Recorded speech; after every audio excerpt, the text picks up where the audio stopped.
आज का हमारा टॉपिक है section 40 of BNSS। Last video में हमने 39 तक कर लिए थे। सेक्शन 40 हमें बताता है कि जो अरेस्ट है ना, वो प्राइवेट पर्सन भी कर सकता है और मैजिस्ट्रेट भी कर सकता है।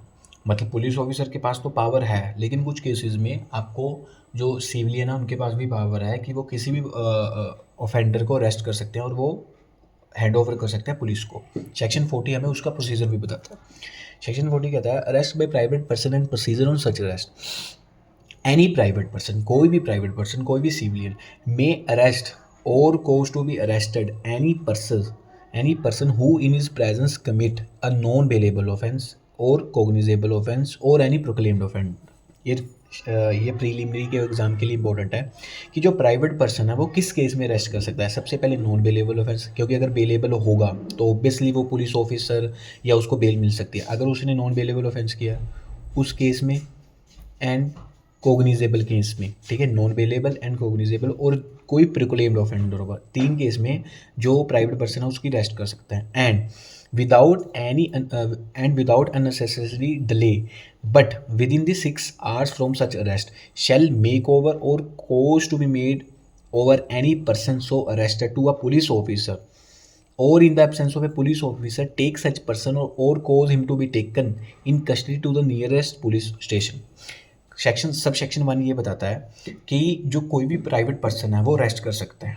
किन की अरेस्ट कर सकता है? जिस बंदे ने नॉन बेलेबल ऑफेंस किया है, ठीक है, जो बंदे ने कोग्निजेबल ऑफेंस किया है, और जो बंदा प्रोक्लेम्ड ऑफेंडर है उसको आप विदाउट एनी किसी अथॉरिटी के बिना कोई भी सिविलियन अरेस्ट कर सकता है, और without any unnecessary delay with in 6 hours from the time of the arrest. ठीक है, अब 6 घंटे के बीच में वो जो सिविलियन है ना, उस जिसको उसने अरेस्ट किया है वो किसी पुलिस ऑफिसर के पास उसकी हैंड ओवर कर देगा। अगर पुलिस ऑफिसर अवेलेबल नहीं है किसी भी नियरेस्ट मैजिस्ट्रेट के पास, ये जो है सिविलियन के पास या फंडामेंटल ड्यूटी है या उसके पास राइट है कि वो किसी भी बंदे को जिस बंदे ने जिस तीन कैटेगरी में अगर फॉल करता है वो अरेस्ट कर सकता है।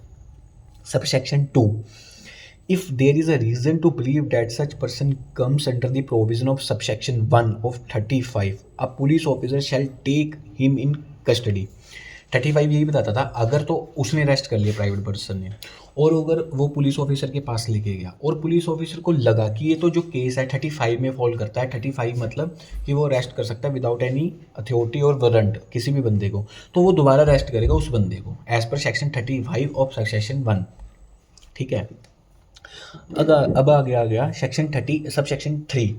If there is a reason to believe that he has committed a non cognizable offence. ठीक है, अगर लगता हुआ कि उस केस से कि उसने नॉन कोग्निजेबल ऑफेंस कमिट किया है। नॉन कोग्निजेबल ऑफेंस में प्राइवेट पर्सन अरेस्ट नहीं कर सकता, हमने ऊपर पढ़ा अभी।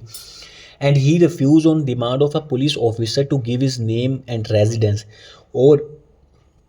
or give a name or residence with which such officer has reason to believe to be false, he shall be dealt with under the provision of section 39।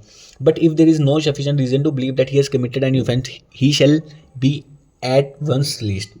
सब section 3 ये कहता है किसी प्राइवेट पर्सन ने उसको अरेस्ट किया, वो उसके पास ले गया पुलिस ऑफिसर के पास, और उस पुलिस ऑफिसर को लगा कि भाई इसने तो कोई ऐसा ऑफेंस नहीं किया जो प्राइवेट पर्सन के पास अथॉरिटी है उसको अरेस्ट करने की, और उसको लगता हुआ कि उसने नॉन कोग्निजेबल ऑफेंस किया है, लेकिन उसके कहने पर भी उसने अपना एड्रेस और जो भी अपना नाम गलत बताया जो 39 में फॉल करता है। वो 39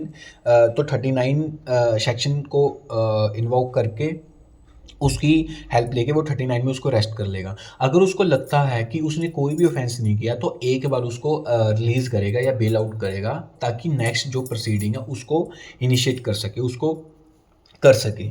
ये हमारा सेक्शन 40 था। अब आगे आ गया सेक्शन 41, अरेस्ट बाय मैजिस्ट्रेट। अब पुलिस ऑफिसर भी अरेस्ट कर सकती है, सिविलियन बंदा भी अरेस्ट कर सकता है, और अब आ गया अरेस्ट बाय मैजिस्ट्रेट कि मैजिस्ट्रेट भी कुछ केसों में उस बंदे को, किसी भी ऑफेंडर को अरेस्ट कर सकता है। सब सेक्शन 1 कहता है when any offense is committed in the presence of a magistrate, अगर कोई भी ऑफेंस उसकी प्रेजेंस में, किसी भी मैजिस्ट्रेट की प्रेजेंस में कमिट होता है या कोई करता है, वेदर एग्जीक्यूटिव और जुडिशियल, चाहे वो मैजिस्ट्रेट कोई भी हो, चाहे जुडिशियल हो या एग्जीक्यूटिव हो, within his local jurisdiction, उसके लोकल जुडिक्शन में, he may himself arrest or order any person to arrest the offender, वो आप अरेस्ट कर सकता है या किसी को ऑर्डर दे सकता है कि भाई तुम इसकी अरेस्ट करो क्योंकि इसने कोई भी जो ऑफेंस है उसकी प्रेजेंस में किया, and may thereupon subject to the provision herein contain to as to bail commit the offender to the custody. ठीक है, उस बंदे ने उसको अरेस्ट करवा दिया और अगर उसकी कोई बेल की प्रोविज़न उसके अप्लाई होती है कि उसको बेलेबल ऑफेंस है, उसको बेल करना है, तो वो सारी प्रोविज़न देख के उसको बेल कर देगा, वो सारी कंप्लाइंस करेगा उसकी, या उसको कस्टडी में भेज देगा, अगर उसको बेल आउट करना होगा तो बेल आउट कर देगा।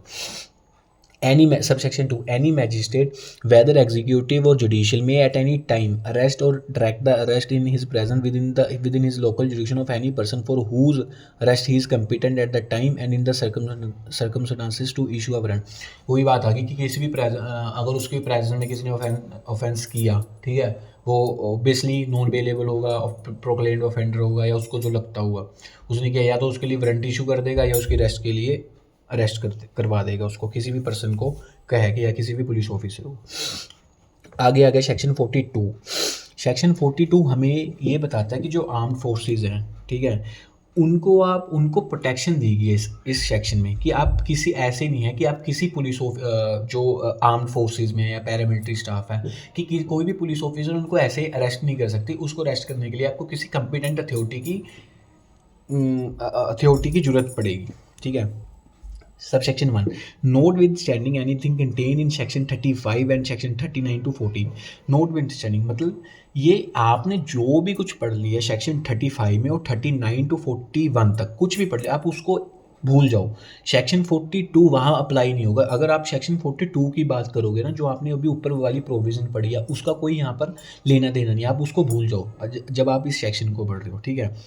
कहता है no member of the armed forces of the union shall be arrested for anything done or purported to be done by him in the discharge of his official duties except after obtaining the consent of settled government। कोई भी बंदा है किसी भी army में किसी भी paramilitary staff में है या आर्मी में है, मिलिट्री में है, अगर उसने अपनी ऑफिशियल ड्यूटी करते दौरान कुछ ऐसा किया और उनको लगता है कि ये जो है अगेंस्ट लॉ किया है, अगर आपने उसकी अरेस्ट करनी है ना, आपको सेंट्रल गवर्नमेंट की कंसेंट की ज़रूरत पड़ेगी, तभी आप उसको अरेस्ट कर सकते हो। आप ये नहीं कह सकते कि इसने सेक्शन 35 वाले ऑफेंस किए हैं कि कॉग्निजेबल ऑफेंस किए, हम उसको अरेस्ट कर सकते हैं विदाउट वारंट। नहीं, आपको स्टेट गवर्नमेंट की कंसेंट लेनी पड़ेगी, आपको अथॉरिटी लेनी पड़ेगी, अगर वो बंदा किसी भी यूनियन डिपार्टमेंट में उसके फोर्स में काम कर रहे हैं, ठीक है।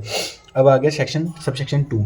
The state government may by notification direct that the provision of subsection 1 shall apply to such class or category of the member of the forces charged with the maintenance of public order as may be specified therein, wherever they may be serving, and thereupon the provision of that subsection shall apply as if for the expression central government occurring therein the expression state government was substituted. ये वो कह रहा है कि जो subsection 2 है ना, ये कह रहा है कि अगर स्टेट गवर्नमेंट को लगता हुआ कि जो सबसेक्शन 1 में अप्लाई हो रहा है वो नोटिफाई करेगी उन स्टाफ के लिए, उन आर्म्ड फोर्सेस के लिए जो पब्लिक मेंटेनेंस के लिए स्टेट में काम कर रही है, तो वो ऐसा कहा जाएगा कि सेंट्रल गवर्नमेंट की जगह स्टेट गवर्नमेंट की जो आपको कंसेंट लेनी पड़ेगी जहाँ पर उसने नोटिफाई कर दिया। तो ये हमारा सेक्शन 42 था।